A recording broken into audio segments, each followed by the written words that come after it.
Assalamualaikum warahmatullahi wabarakatuh. Bismillahirrahmanirrahim. Alhamdulillahirabbil alamin wassalatu wassalamu ala asyrafil anbiya wal mursalin sayyidina maulana Muhammad wa ala alihi wa ashabi ajmain, amma ba'du. Selamat bertemu kembali dengan saya Muhammad Ajib di channel Kampung Ilmu. Channelnya orang-orang yang tidak lelah mencari ilmu.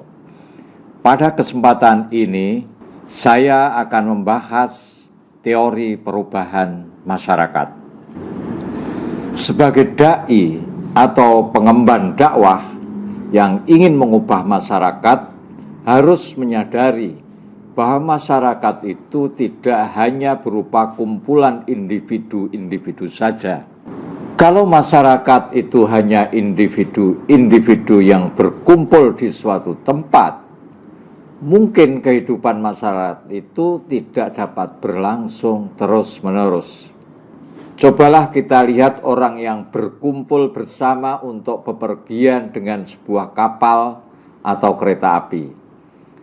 Mereka memang kumpul di satu tempat, tapi apakah kumpulan itu bisa disebut masyarakat? Tidak. Mengapa? Karena mereka berkumpul hanya dalam waktu singkat. Begitu mereka sampai ke tujuan, mereka akan berpisah menuju tempatnya masing-masing. Apakah masyarakat seperti itu? Tidak, bukan? Masyarakat bukan kumpulan orang dari berbagai daerah yang berada di suatu tempat, seperti kerumunan orang yang sedang menonton sepak bola. Apakah mereka dapat disebut sebagai masyarakat? Apakah orang yang menonton sepak bola berkerumun, berkumpul di sebuah stadion dapat disebut sebagai masyarakat? Jawabannya tentu saja tidak. Mengapa? Karena mereka hanya berkumpul dalam waktu singkat. Dengan demikian, untuk membentuk sebuah masyarakat, ada unsur yang lebih penting, bahkan paling penting daripada hanya sekedar kumpulan individu-individu saja. Apa unsur yang paling penting itu? Ternyata unsur yang paling penting itu adalah adanya ikatan. Ikatan itu merupakan unsur yang paling penting dari terbentuknya sebuah masyarakat. Ikatan apa? Tidak lain adalah ikatan yang dapat menjamin hubungan interaksi antar anggota masyarakat tersebut dapat berlangsung secara terus-menerus, tidak hanya sesaat saja. Mengapa? Karena kalau ikatan itu tidak bisa menjamin hubungan interaksi antar anggota masyarakat itu bisa berlangsung secara terus-menerus, insya Allah kumpulan masyarakat itu akan segera pecah, bubar, dan berantakan. Enggak percaya? Penjelasannya ini memang tidak mudah dan perlu contoh yang banyak. Oke, saya contohkan. Contohnya adalah ada sebuah keluarga baru yang sangat islami. Sebut saja keluarga Kang Jamal.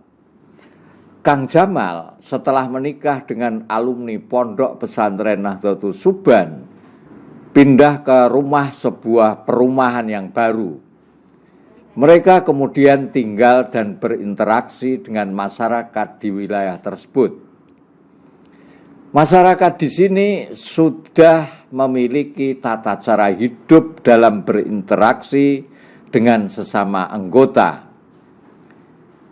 Mereka misalnya dalam melakukan interaksi untuk urusan utang piutang, mereka telah terbiasa untuk mengenakan bunga dalam setiap transaksinya. Mereka memahami bahwa bunga itu adalah sesuatu yang wajar dan semestinya ada sebagai kompensasi sewa terhadap sejumlah uang yang telah dipinjamkan. Sementara itu keluarga Kang Jamal tadi memahami bahwa bunga itu adalah sesuatu yang terlarang dan haram hukumnya menurut pemahaman yang Kang Jamal yakini.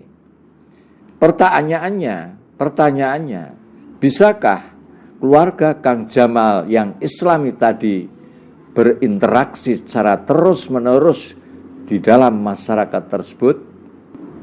Di perumahan ini, warganya kalau menikahkan atau menghitankan anaknya selalu menyediakan minuman keras dan semalam suntuk warganya main judi.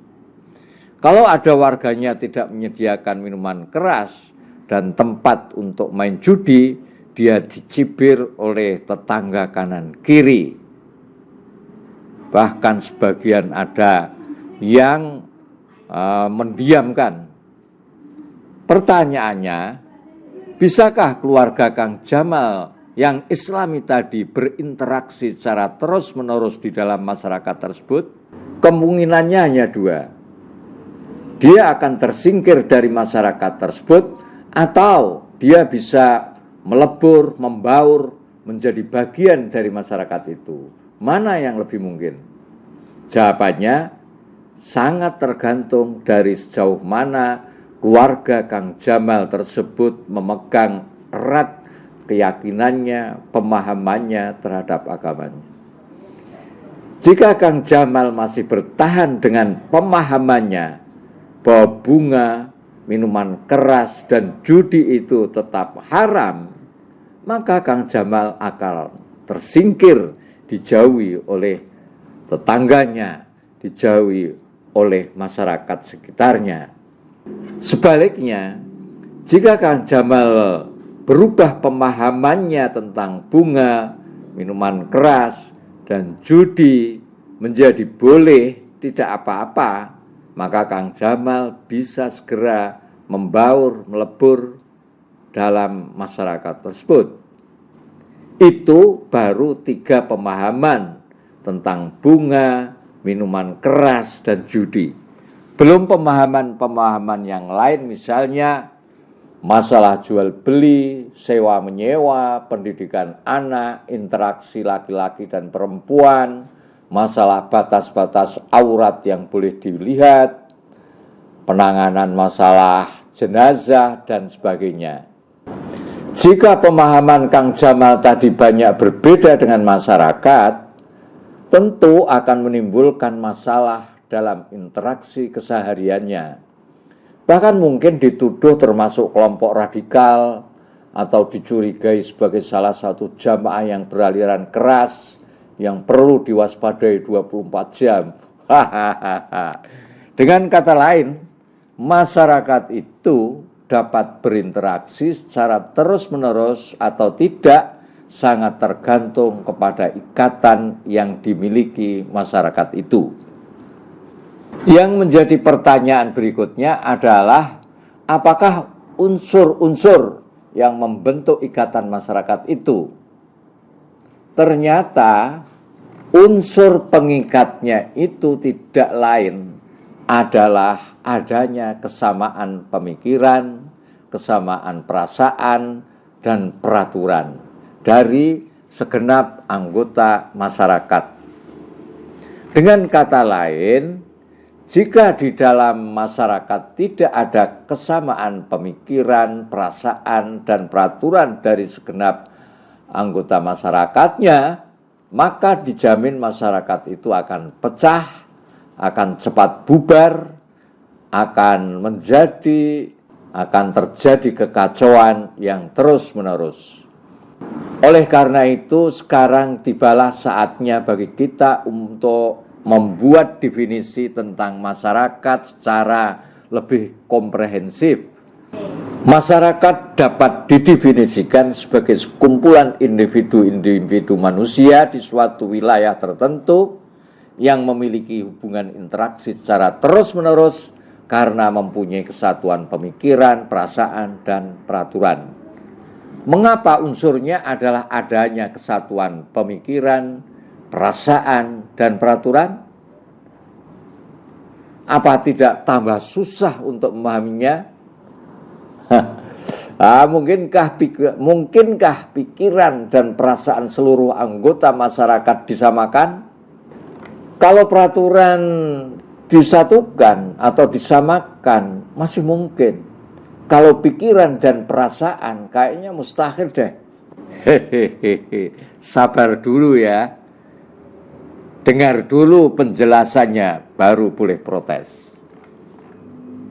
Yang dimaksud dengan kesatuan pemikiran dan perasaan adalah adanya kesamaan dalam menilai tentang baik atau buruknya sesuatu, seperti dalam contoh di atas. Yang dimaksud dengan kesatuan pemikiran dan perasaan adalah adanya kesamaan dalam menilai tentang baik atau buruknya sesuatu.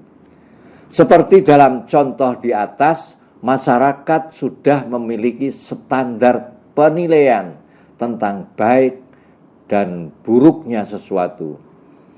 Seluruh anggota masyarakat dapat menilai utang dengan bunga itu baik, sedang utang yang tidak ada bunganya adalah buruk. Kesamaan pandangan seluruh anggota masyarakat tentang baik buruknya bunga, itulah yang dimaksudkan dengan unsur-unsur kesatuan pemikiran. Kesamaan pandangan seluruh anggota masyarakat tentang baik buruknya perjudian, minuman keras, itulah yang dimaksud dengan unsur-unsur kesatuan pemikiran. Bagaimana dengan kesatuan perasaan? Kesatuan perasaan terkait dengan suka atau tidak suka. Jika pemikirannya sudah memiliki standar baik dan buruk, maka perasaan tinggal mengikuti. Jika utang piutang diberikan bunga, maka mereka akan suka. Sebaliknya, jika tidak ada bunga, maka mereka akan membencinya. Jika hajatan disediakan minuman keras dan tempat judi, maka mereka akan suka. Jika tidak ada, maka mereka akan membencinya. Jika seluruh anggota masyarakat kesukaan dan kebenciannya sudah sama, maka inilah yang dimaksud dengan unsur kesatuan perasaan. Paham? Bagaimana dengan kesatuan peraturan? Ini lebih mudah. Jika seluruh standar penilaian dari segenap anggota masyarakatnya dilegalisasikan dalam bentuk peraturan, maka ikatan yang terjadi akan lebih kuat lagi di kalangan masyarakat tersebut. Mengapa lebih kuat? Karena legalisasi dalam bentuk peraturan berarti ada unsur sanksi dan kewajiban di dalamnya. Bagi mereka yang melakukan transaksi utang piutang tapi tidak mau memberikan bunga, maka dia dapat diberi sanksi dengan hukuman penjara misalnya. Bagi orang hajatan yang tidak menyediakan minuman keras dan tempat judi akan dikenakan denda 5 juta misalnya. Hebat kan? Nah, dari ketiga unsur kesatuan tersebut, unsur kesatuan peraturan ini dapat dianggap sebagai unsur yang terkuat di dalam menjaga keutuhan masyarakat. Apakah sebuah masyarakat telah berubah atau belum? Tolok ukur terakhirnya adalah sejauh mana telah terjadi perubahan dalam peraturannya tersebut. Dari seluruh uraian tentang masyarakat di atas, jika disimpulkan, maka syarat untuk dapat disebut sebagai sebuah masyarakat adalah 1, harus ada sekumpulan individu manusia. 2, harus ada di suatu wilayah tertentu. 3, harus terjadi interaksi secara terus-menerus. Agar interaksi dapat berlangsung terus-menerus, maka harus ada sebuah ikatan. Ikatan itu dapat terwujud dari adanya 1, kesatuan pemikiran, 2, kesatuan perasaan, dan 3, kesatuan peraturan. Ketiga unsur di atas harus ada di setiap masyarakat. Jika ada yang kurang satu saja, maka tidak akan terbentuk sebuah masyarakat. Sahabat Kampung Ilmu yang berbahagia, setelah kita memahami semua uraian mengenai masyarakat, sekaligus kita sudah menemukan unsur yang paling penting bagi terbentuknya sebuah masyarakat, yaitu adanya ikatan interaksi antar golongan masyarakatnya, maka sesungguhnya dari titik inilah kita dapat melakukan sebuah perubahan. Dengan kata lain, kalau unsur yang paling penting ini sudah disentuh, maka masyarakat ini akan mulai bergoyang. Jika unsur terpenting ini dirubah, maka akan berubahlah secara keseluruhan corak dan warna masyarakat tersebut. Oleh karena itu, jika kita ingin melakukan perubahan masyarakat, maka sentuh saja unsur pengikat interaksi tersebut, yaitu unsur yang dapat mewujudkan terjadinya kesatuan pemikiran, perasaan, dan peraturan tersebut. Mudah kan? Nah, yang menjadi pertanyaan terakhir adalah bagian-bagian mana saja dari unsur pengikat interaksi masyarakat yang seharusnya disentuh. Untuk dapat menjawab pertanyaan tersebut, maka kita harus membuat sebuah pemetaan dari seluruh aspek interaksi yang dapat dilakukan oleh seorang manusia. Peta tersebut dapat dilihat di depan Anda, lihat di monitor. Inilah gambar berbagai aspek interaksi manusia. Dimensi 1 berupa hubungan manusia dengan Allah. Hubungan manusia dengan Allah itu terdiri dari satu, aqaid atau akidah, keimanan, yang kedua ibadah. Dimensi 2 berupa hubungan manusia dengan dirinya, yang terdiri dari makan, minum, pakaian, akhlak, dan hal-hal lain yang bersifat pribadi. Dimensi 3, hubungan manusia dengan manusia lain. Antara lain, dimensi 3 ini adalah sistem pemerintahan, sistem ekonomi, sistem sosial, sistem pidana, politik pendidikan, politik luar negeri, dan lain sebagainya. Dari gambar atau peta berbagai aspek interaksi yang dapat dilakukan manusia, maka kita fokuskan kepada aspek interaksi manusia yang dapat membentuk masyarakat sebagaimana yang telah didefinisikan di atas. Dari 3 peta dimensi di atas, maka kita dapat menyimpulkan bahwa aspek yang paling menentukan bagi terwujudnya sebuah masyarakat adalah aspek yang ada pada dimensi yang ketiga, yaitu aspek-aspek yang mengatur interaksi manusia dengan manusia lain. Dengan kata lain, unsur yang paling menentukan bagi terbentuknya sebuah masyarakat adalah unsur yang tersaji dalam dimensi ketiga. Jika salah satu, apalagi salah semua dari unsur ini disentuh, maka insya Allah masyarakat akan mulai bergoyang.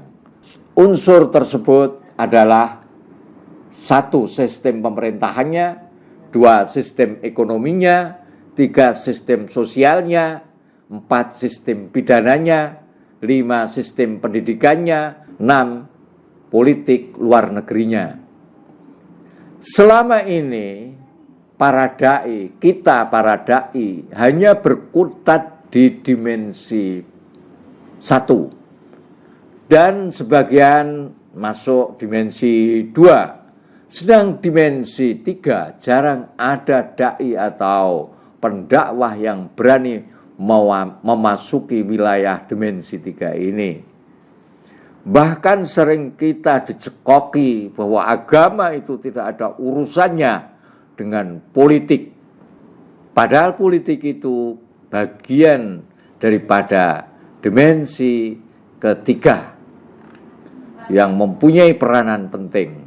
Nah, sekarang silahkan dipilih hendak memulai perubahan masyarakat dari unsur yang mana. Selamat berjuang untuk memperbaiki masyarakat. Ingat, bukan merusak masyarakat. Wassallallahu ala sayyidina Muhammad wa ala alihi washabihi ajmain walhamdulillahi rabbil alamin. Assalamualaikum warahmatullahi wabarakatuh.